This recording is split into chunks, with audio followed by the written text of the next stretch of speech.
J'ai longtemps cru que j'étais seul à douter et seul à me demander comment un métier choisi par passion pouvait devenir un tel poids. Bienvenue dans Indiana Vets. Je m'appelle Anthony Bourg, je suis vétérinaire et j'accompagne les équipes véto dans leur quête d'épanouissement en tant que formateur et coach professionnel.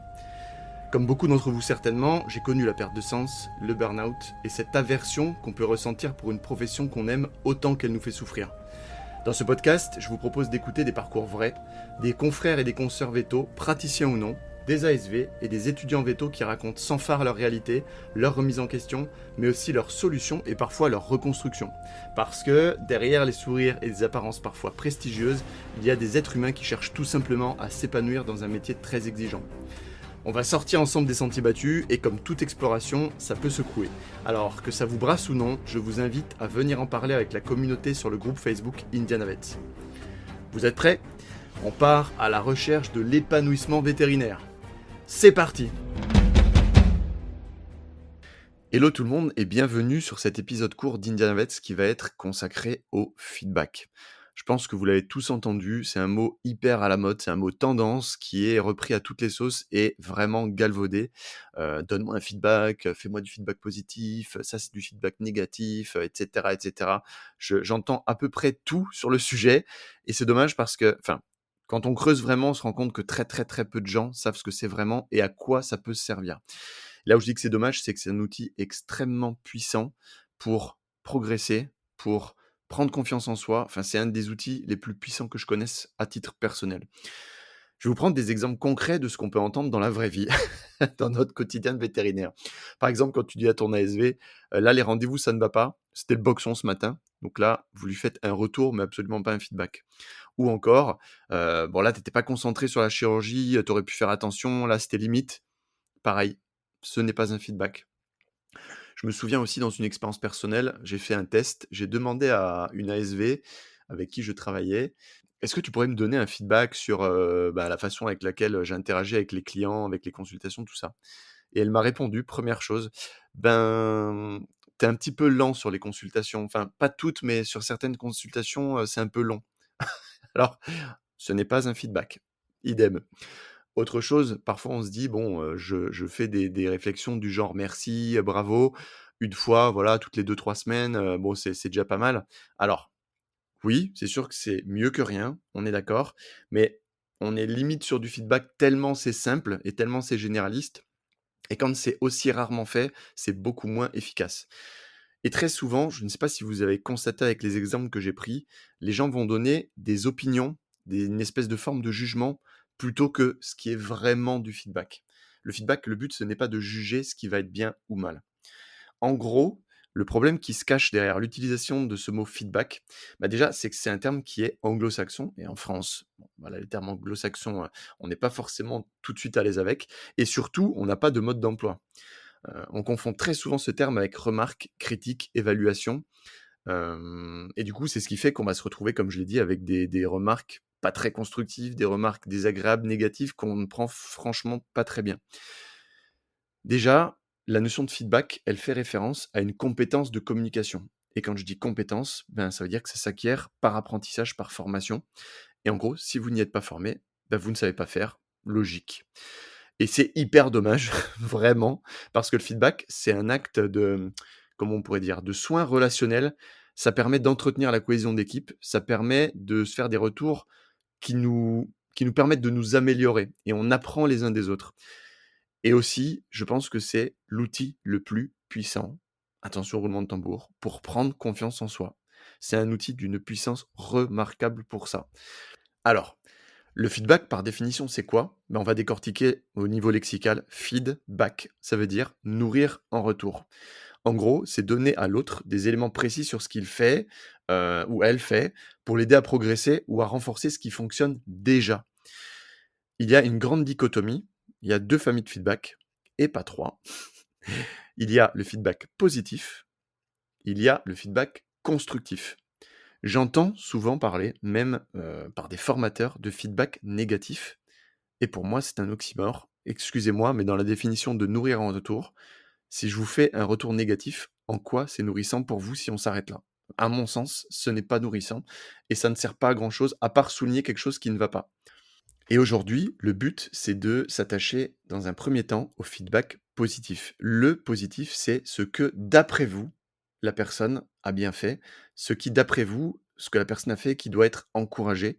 C'est finalement assez simple. On va laisser le constructif de côté pour le moment. Sur cet épisode, on va uniquement se focaliser sur le positif. C'est par là qu'il faut commencer. Mais vous allez voir, il y a certaines croyances, des croyances limitantes, qu'on a besoin de déconstruire pour vraiment passer à l'action. Assez souvent, quand je parle du feedback, durant mes formations, les formations que je dispense, les gens me disent: «Mais en fait, s'ils font déjà les choses bien, à quoi ça sert de leur dire? Pas besoin de leur dire». Ou alors, le feedback, en général dans l'esprit, des gens, ça va être quelque chose pour corriger uniquement. D'autres personnes m'ont déjà dit: «Je n'ai pas le temps pour ça. Dans ma journée, j'ai la tête, dans le guidon, j'ai le travail par-dessus la tête, je n'ai pas de temps à consacrer à ce genre de trucs».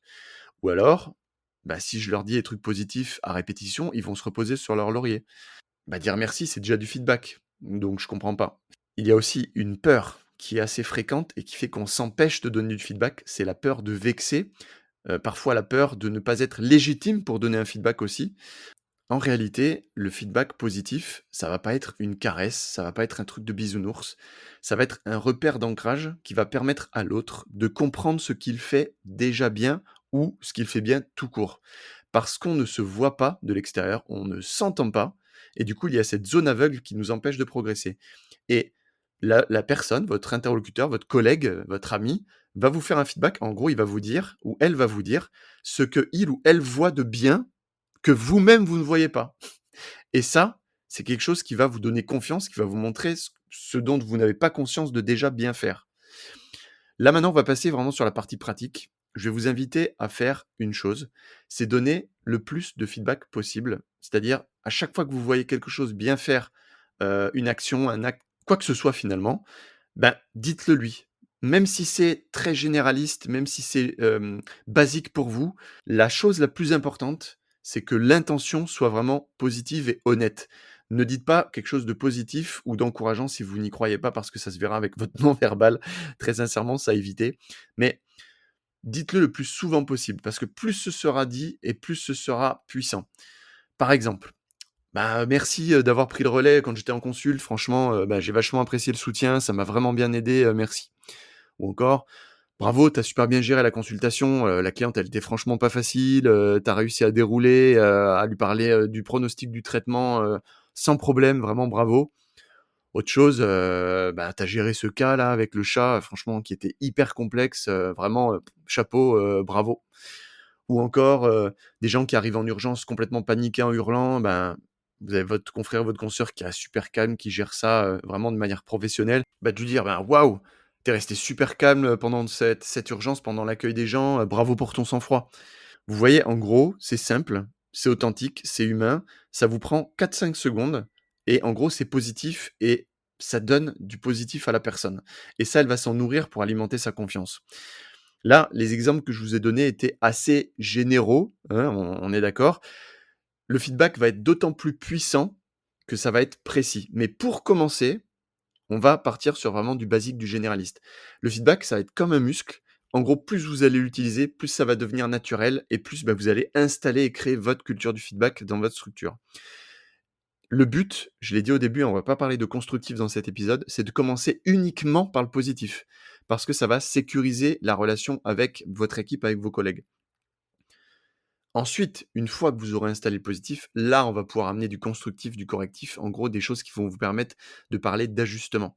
Mais la première étape, c'est de réapprendre à dire à l'autre ce qu'il fait de bien, ce qu'il fait déjà de bien, ou ce que vous observez de nouveau qu'il fait bien, et en gros, dire en quoi c'est important. Dernière chose, lorsque vous allez vous mettre en action, là, que vous allez mettre en application le feedback positif, vous allez peut-être sentir des résistances, vous allez peut-être sentir des choses qui vous bloquent et ça, c'est complètement normal. Dans toutes les formations que j'ai dispensées, j'ai eu des retours à ce sujet et en fait, il faut les entendre. Il faut pas s'arrêter là. Ce serait vraiment dommage de vous priver, d'un outil aussi puissant. Donc venez en parler sur le groupe Facebook Indianavet. Je vais créer un post lié à cet épisode et on va en parler en dessous et vraiment partager des solutions, des tips et astuces.